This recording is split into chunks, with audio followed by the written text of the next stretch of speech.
Hello everyone. आज हम लोग लीवर कैंसर के बारे में बात करने वाले हैं। तो लीवर कैंसर क्या होता है? यहाँ पे जो लीवर होता है हमारा, ये लीवर है, ये नॉर्मल लीवर है। अगर यहीं पे जो हमारी सेल्स हैं उसमें जो एबनॉर्मल सेल का प्रोलिफरेशन होने लगे, मतलब कहीं ना कहीं एबनॉर्मल सेल ज़्यादा बनने लगे, या तो फिर लीवर पैरेन्काइमा हो गई हमारी, ये लीवर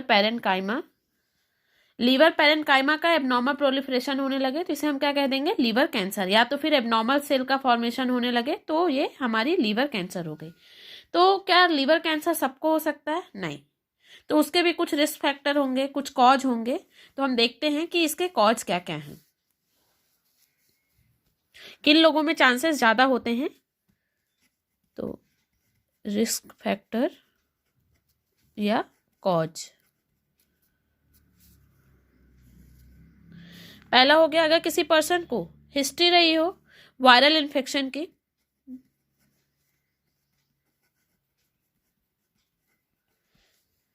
तो उनमें चांसेस बढ़ जाते हैं लीवर पैरेन्काइमा, लीवर कैंसर होने के। या अगर किसी पर्सन में हेपेटाइटिस हो, वायरल हेपेटाइटिस में भी स्पेशली कौन सा hepatitis? B and C. Hepatitis B and C अगर किसी पर्सन को हो तो ऐसे लोगों में भी लीवर कैंसर के चांसेस बढ़ जाते हैं। थर्ड क्या हो गया? अल्कोहलिज्म। अगर कोई पर्सन है बहुत ज़्यादा अल्कोहल लेता है, उन लोगों में भी लीवर कैंसर के चांसेस बढ़ते हैं। अगर कोई है जो ड्रिंक जो है ना कंटिन्यूअस वे में कर रहा है, ड्रिंक जो है ना डेली कर रहा है, तो उन लोगों में भी लीवर कैंसर के चांसेस होते हैं। उसके बाद कोई बहुत ज़्यादा पैक फूड खाते हैं जो लोग, उन लोगों में भी देखने को मिलता है। पैक फूड में अगर फंगल इन्फेक्शन हो गया हो तो उसकी वजह से भी लीवर में कैंसर होने के चांसेस बढ़ जाते हैं। हीमोक्रोमेटोसिस, अगर किसी भी वजह से आयरन का डिपोजिशन एक्सेसिव फॉर्म में होने लगे, हीमोक्रोमेटोसिस क्या हुआ? आयरन का डिपोजिशन अगर एक्सेसिव फॉर्म में होने लगे तो भी कहीं ना कहीं लीवर कैंसर के चांसेस बढ़ते हैं। अगर किसी पर्सन में अल्फा एंटीट्रिप्सिन की डिफिशियंसी हो, अल्फा एंटीट्रिप्सिन की डिफिशियंसी हो जाए, ये एक तरह की जेनेटिक डिसऑर्डर है जो कि रेयर है। अगर इसकी डिफिशियंसी हो जाएगी तब भी कहीं ना कहीं लीवर कैंसर के चांसेस बढ़ते हैं। अगर किसी पर्सन में पीबीसी हो, मतलब प्राइमरी बिलियरी कोलेंजाइटिस, या हम इसे सिरोसिस भी बोलते हैं, अगर वो हो तो उन लोगों में भी कहीं ना कहीं लीवर कैंसर होने के चांसेस बढ़ जाते हैं। विनाइल क्लोराइड के जो लोग कांटेक्ट में आते हों, विनाइल क्लोराइड के कांटेक्ट में कौन आएगा? वो लोग जो कि बैनर जहाँ बनते हैं वहाँ वर्क करते हों, या तो फिर पैम्पलेट बनाने वाली जो कंपनियां होती है वहाँ वर्क करते हों, वो लोगों को भी लीवर कैंसर के चांसेस ज़्यादा होते हैं। स्टेरॉइड हार्मोन, जैसे एलोपैथी मेडिसिन, जैसे अभी कोविड काल था तो सब लोगों ने स्टेरॉइड ली जिनको भी कोरोना हुआ। तो अगर किसी पर्सन में स्टेरॉइड का ज़्यादा यूज हो बहुत ज़्यादा मात्रा में, तब भी लीवर कैंसर के चांसेस बढ़ते हैं। अब हम इसके एपिडेमियोलॉजी की बात कर लेते हैं कि किन लोगों में ज़्यादा देखने को मिलेगा। तो मेल में ज़्यादा होता है एज कम्पेयर टू फीमेल, 3:1 होता है। अगर 3 मेल को है तो 1 फीमेल को देखने को मिलेगा हमें ये। और एज किन लोगों में? मोर देन 50 ईयर्स में चांसेस बढ़ जाते हैं लीवर कैंसर होने के। ठीक है, अब हम इसके क्लिनिकल फीचर की बात करते हैं कि पर्सन क्लिनिक में हमें किन सिम्टम के साथ देखने को मिल सकता है। तो सबसे फर्स्ट प्रेजेंटेशन तो हमें एब्डोमिनल पेन देखने को मिलेगा।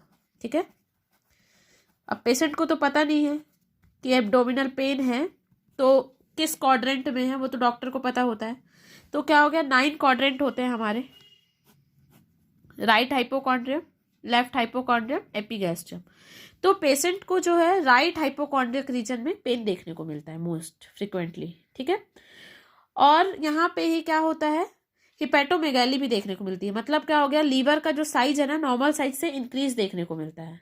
जब फिजिशियन पैल्पेट करता है तो उसको कहीं ना कहीं लीवर बढ़ा हुआ देखने को मिलता है, उसकी वजह से यहाँ पे एब्डोमिनल पेन देखने को मिलता है। ये इसका फर्स्ट प्रेजेंटेशन हो गया। दूसरा, एब्डोमिनल मास भी फील होगा, कहीं ना कहीं लीवर बढ़ा हुआ है, उसकी वजह से हमें ऐसा देखने को मिलेगा। उसके बाद क्या देखने को मिलता है हमें? पर्सन में एसाइटिस भी हो सकता है कई बार। क्या होता है, फ्लूइड भर जाता है पेरिटोनियल कैविटी में। अब कैंसर है तो वेट लॉस तो होगा ही, भूख नहीं लगेगी पर्सन को, लॉस ऑफ एपेटाइट देखने को मिलेगा,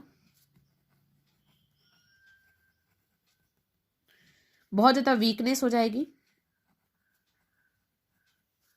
कि यहाँ पे जॉन्डिस मिलेगा बट बहुत रेयरली हमें जॉन्डिस देखने को मिलता है। क्यों? क्योंकि सीबीडी का इन्वॉल्वमेंट नहीं होता है यहाँ पे, मतलब कॉमन बाइल डक्ट जो होती है ना वो इन्वॉल्व नहीं होती, इसलिए जॉन्डिस जो होता है ना यूजुअली प्रेजेंट नहीं देखने को मिलता है हमें, इसको याद रखिएगा। और फीवर भी देखने को मिलेगा हमें, जो कि इसका बहुत ज़्यादा बेसिक सिम्टम हो गया ये। और इन्वेस्टिगेशन की बात करते हैं कि इसी को कैंसर है या नहीं, इसका इन्वेस्टिगेट कैसे करेंगे, पता कैसे करेंगे हम। तो सबसे पहले तो हम ट्यूमर मार्कर से पता करने की कोशिश करेंगे, अल्फा फीटोप्रोटीन लेवल जानेंगे हम, अल्फा फीटोप्रोटीन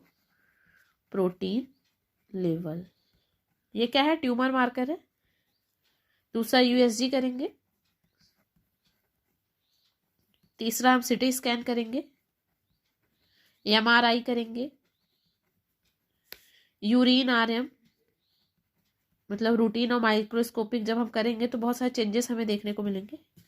उसके बाद हम सीबीपी करेंगे। अब हम इसके ट्रीटमेंट की बात करते हैं। हर एक कैंसर की तरह इसका भी ट्रीटमेंट क्या होगा, सेम ही होगा, कीमोथेरेपी,